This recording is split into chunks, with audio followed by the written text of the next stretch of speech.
China seems to be taking war preparations more seriously than ever, and Taiwan is staying on high alert. Beijing released its national budget over the weekend.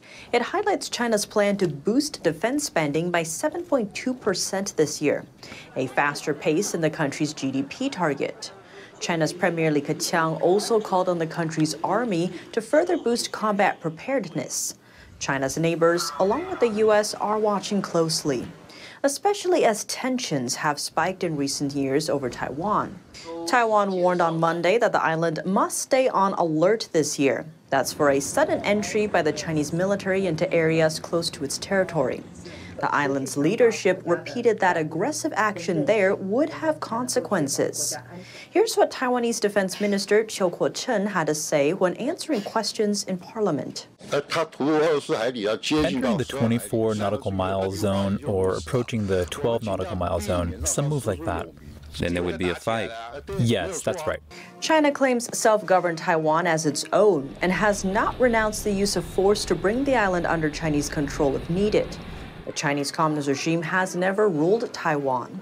The island has vowed to exercise its right to self-defense and counterattack if Chinese armed forces enter its territory. Other signs are also hinting at Beijing's war preparations. A new agency called the Office of Defense Mobilization is setting up locations across China. Here's more. At least 104 of the offices have emerged within just 3 months, over 90 of them in Fujian province, just across the Taiwan Strait. The offices are located from China's north to south and across east to west. They even extend to Tibet. But what are they for? According to announcements made by local authorities, the offices are tasked with coordinating and mobilizing resources. That's in areas like transportation, economy, technology, data, and communications. What's more, they're also designed to arrange civilian measures against would-be enemy air attacks. The announcements did not include terms like wartime, but these kinds of moves are commonly seen as pre-war activity.